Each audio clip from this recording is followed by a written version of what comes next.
یہ جنگوں میں اسے اپنے ساتھ لے کے جایا کرتے تھے. اس کے ذریعے انہیں اللہ کا قرب محسوس ہوتا تھا اور قوم میں اتحاد آ جاتا تھا.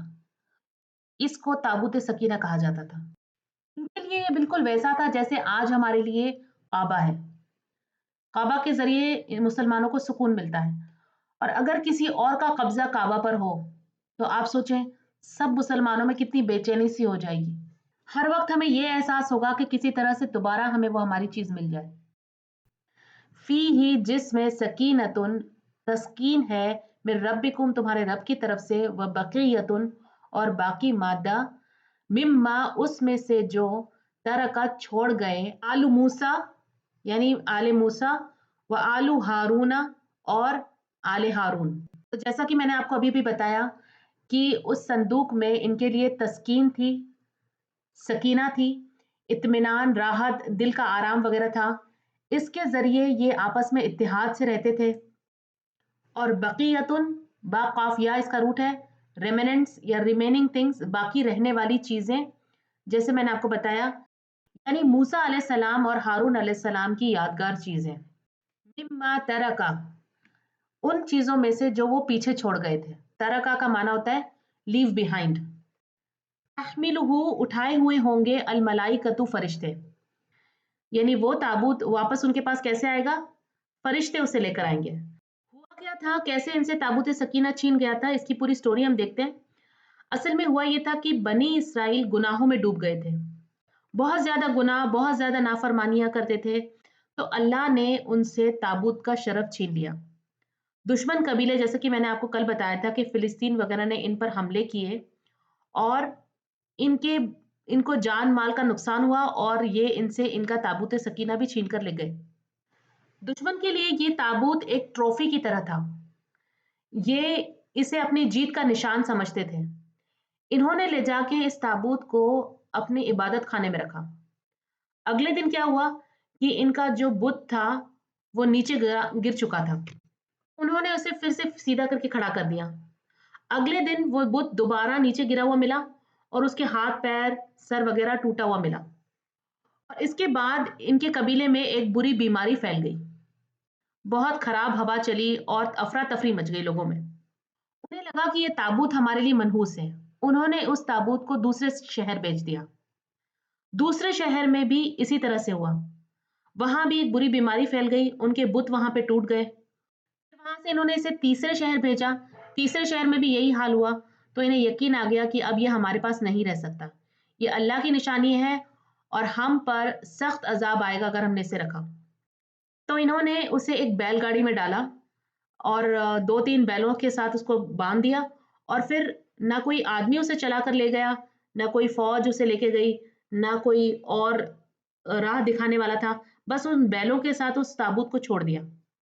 بیل سیدھا اس رستے پر چلے، پورا سفر بنا رکے سیدھا بنی اسرائیل کی طرف واپس آ گیا. یہ وہ واقعہ ہے جس کا یہاں ذکر کیا جا رہا ہے کہ فرشتوں کے ذریعے وہ سارے کام ہوئے، جیسے بتوں کا ٹوٹ جانا اور بیلوں کا سیدھا ان کے پاس آ جانا.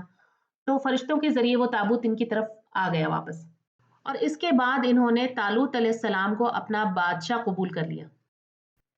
انا بے شک فی ذالک اس میں لآیاتن البتہ ایک نشانی ہے، لکم تمہارے لیے، ان کنتم اگر ہو تم مؤمنین ایمان والے. تو یہاں کہا جا رہا ہے کہ اگر تم واقعی ایمان رکھتے ہو تو تابوت کا فرشتوں کے ذریعے واپس آنا تمہارے لیے اللہ کی طرف سے یہ بہت کلیئر نشانی ہے. اللہ وقتاً فوقتاً لوگوں کو اپنی نشانیاں دکھاتا رہتا ہے، لیکن کچھ لوگ اس سے اللہ کی نشانی کے طور پر قبول کرتے ہیں، اور کچھ اس کے اوپر کوئی اور کہ بھئی یہ تو کوئی انسیڈنس تھا، یا یہ تو ہونا ہی تھا، اور بائی چانس بیل اس طرف آ گئے، یا کوئی بھی ایسی نشانی کو دیکھ کر کسی اور سائنٹیفک ریزن سے یا کسی نیچرل کلیمٹی کا نام دے کے یا کوئی اور ایسا نام دے کر اللہ کی طرف اس کو منسوب نہیں کرتے، بلکہ اور چیزوں کی طرف اسے منسوب کر دیتے ہیں اور اللہ کی نشانیوں کو قبول نہیں کرتے. لیکن جو اللہ کے سچے مومن بندے ہوتے ہیں، جو ایمان والے لوگ ہوتے ہیں، وہ ہر چھوٹی چھوٹی چیز جو ان کی زندگی میں ہو رہی ہے اسے اللہ کی طرف منسوب کرتے ہیں. اگر ان کی طبیعت خراب تھی اور ٹھیک ہو گئی تو کہتے ہیں اللہ کا کرم ہے.